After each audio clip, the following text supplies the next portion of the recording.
This is Kathy Biehl of Empowermentunlimited.net with Astro-Insight for the 2018 Aries Full Moon.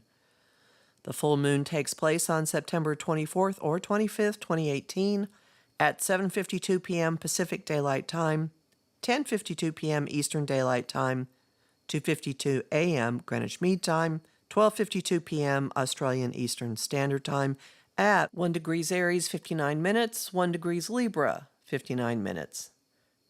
This year's Aries full moon is like the Facebook relationship status option.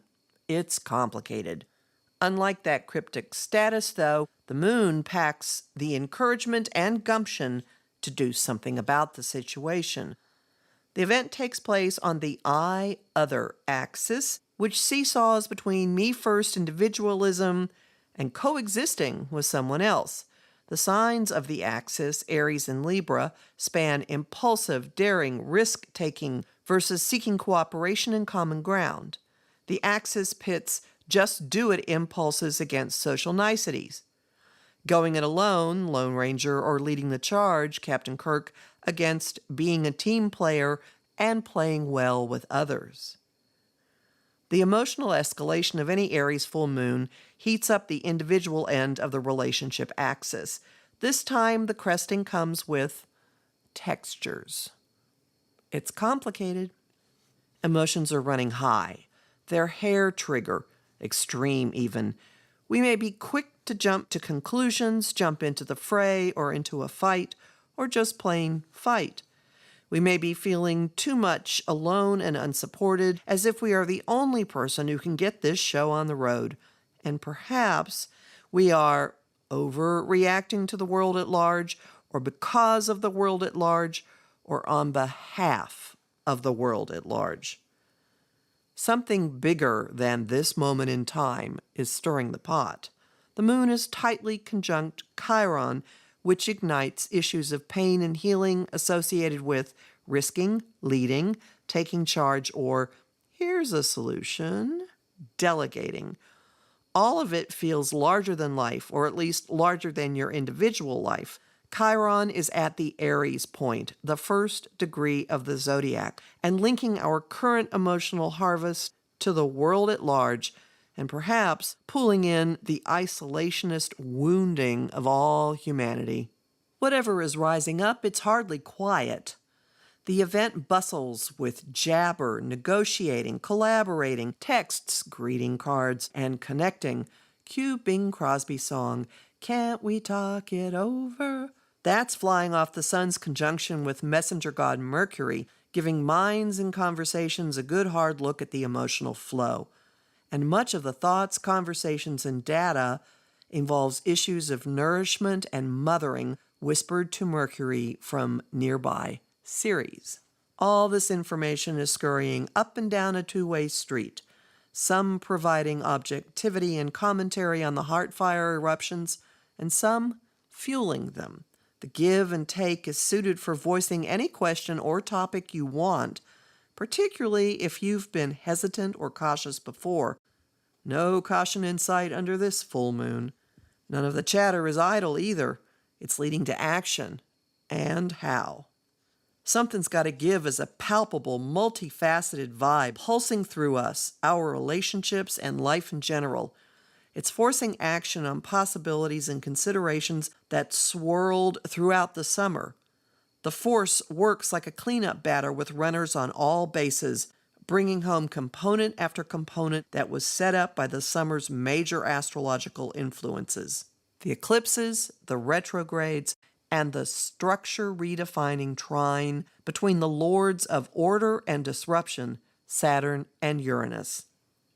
Pressure to break out of old ways and situations underscored the eclipses when retrograde Mars and the nodes, the past versus the future, were triggering volatile Uranus, agent of awakening and liberation, as the focus of a T-square.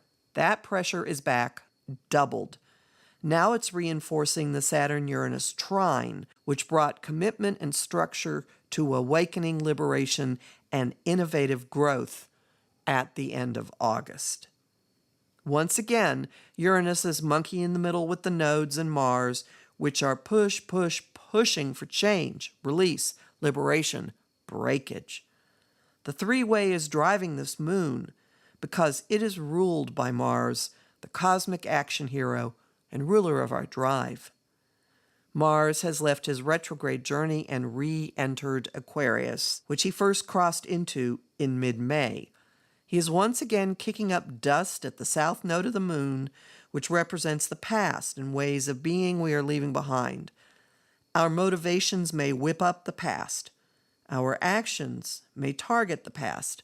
Anger, or angry men, may rise up from the past. Yes, it could be that simple. And the dichotomy between the old and the future could cause something to snap. The sun and the moon and their companions are also locked in a T-square, bearing down on stabilizing Saturn conjunct Vesta, keeper of the hearth flame.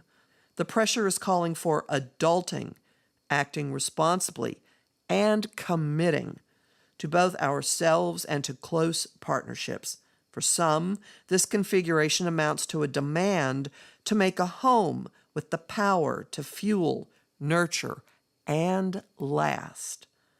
Achieving that may require breaking out of other constraints, which is exactly the effect of the other T-square to Uranus. Mars is the link, the connector, the key. While he is pushing on Uranus, he is also making a semi-sextile to Saturn, a minor aspect that encourages suiting up and showing up in a new expression of maturity. This full moon pushes you to be the hero of your story. Watch for the incentive and the gumption to act on the fires that have been burning within you. Speak your heart. Make connections. Clean up the past. Again, yes. Break out of unsupportive arrangements, particularly on the home front, and commit to the stable, supportive, innovative situations that are blossoming before your eyes. Since this is the first full moon of the season, coming only 2 days after the equinox, you've got the next 3 months to play this out.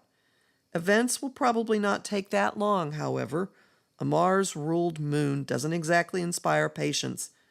Instant gratification is more its style.